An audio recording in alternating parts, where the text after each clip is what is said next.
In the sixth episode of The Handmaid's Tale Season 6, June and Moira, aided by Commander Lawrence, attempt to escape Gilead. After a near miss with a guardian at Jezebel's, June enlists Nick's help to retrieve letters from Jezebel, a task he completes successfully despite a close call with Commander Bell. Nick's plan to spend the night with June before taking her to the border is interrupted by the unexpected arrival of his father-in-law, High Commander Wharton. June seeks refuge with Serena Joy, who is surprised by June's appearance but offers her shelter and a place to stay overnight. Serena reveals her plans for New Bethlehem, aiming to create a more equitable society. While June remains skeptical about Serena's true intentions and the potential for future oppression, the episode culminates in a shocking revelation. Nick betrays June by informing Commander Wharton about Mayday's plan to bomb Jezebel's, jeopardizing the entire operation and the lives of the women involved. This betrayal leaves June devastated, questioning her trust in Nick and facing uncertain consequences as the future of her escape and the Mayday plan hangs precariously in the balance. I agree with Holly. Moms are usually the ones. You won't believe what happened when June spoke out against her mom's portrayal of Nick as a Nazi monster earlier in the season. Holly made the call. June had little choice but to put her doubtful faith in Lawrence and Serena in this episode. But it was Nick who ultimately betrayed her. Nick opted to spare his own skin rather than strike at the very core of Gilead. He broke and splintered under the weight of that repressive state, just like Winston Smith did in 1984 when he betrayed Julia. Commander Blaine gave in after being groomed by Wharton, who took advantage of Nick's feelings about his father with all that son stuff. And after suffering from the murder of Toby, he betrayed Mayday and ruined the scheme that everyone had put their lives on the line for. He had just lost all that was good in his life. And if June is any indication, all of his teeth as well. With June's raging wrath, the fury of a woman who, let's not forget, has killed multiple commanders with her bare hands, in the confined space of the hiding spot, Nick has nowhere to hide. As June's enraged eyes emitted blazing laser beams, Blaine crumbled to dust on Serena's closet floor, his guilt crushing him to the ground. If only this were a fantasy show, not a dystopian one.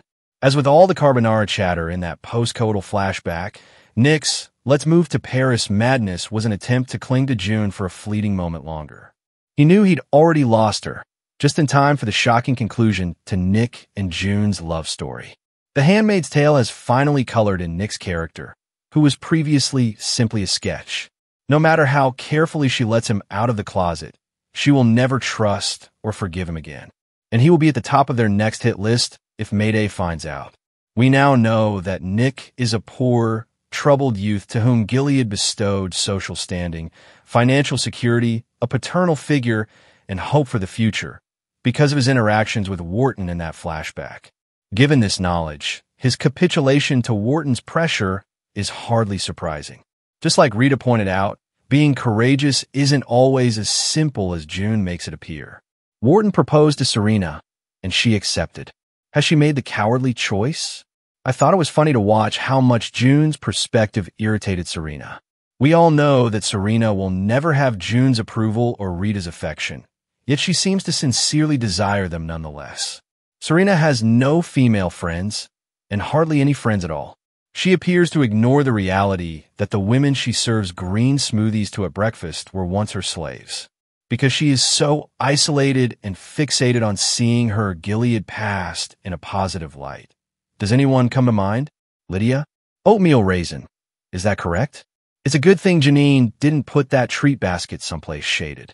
While endowed, seemed to be mired in a rut this season, Melline Brewer had a fantastic dramatic sequence. Lydia, who is now limited to Dow's domain, is barking like a golden retriever at her girls, which is causing some concern among the hens. Was Lydia always such a complete? We all know she's a zealot. Janine might have been helpful to Dow by giving her that, and bringing Charlotte back the task. Hopefully, Lydia will have more opportunities to shine, and will be able to bring more than just cookies when she visits Janine next time. Speaking of complete dimwits, Naomi insists on thinking she is a member of the Real Housewives of Gilead rather than The Handmaid's Tale. The comedic relief this season has come from Ever Carradine's occasional appearances, in which she fusses about Angela and the home decor of the Lawrences. More importantly, they have helped to expose more layers of Lawrence's complicated nature. His encounters with young Angela, who is essentially a prop and prevents Lawrence from delivering a monologue, rehearsing his doubts and arguments to the audience, allow his sweetness and sadness to shine through. Scenes set in the Lawrence household are mostly funny, though a wonderful element that brought some brightness to this drama was Joseph escorting Naomi out of the basement. This is actually a beautiful space where he was keeping two of Gilead's most wanted. Is New Bethlehem subject to power metering, or is there a rule prohibiting the turning on of the main light? Every scene unfolds in a barely perceptible fog, perhaps a symbol of its ethical ambiguities, but also a deliberate design choice that heightens the mystique around a character like Wharton, who is seldom depicted as emerging from a dark recess. Being one of the few unsolved mysteries in the program, Josh Charles's character has been an asset to Season 6.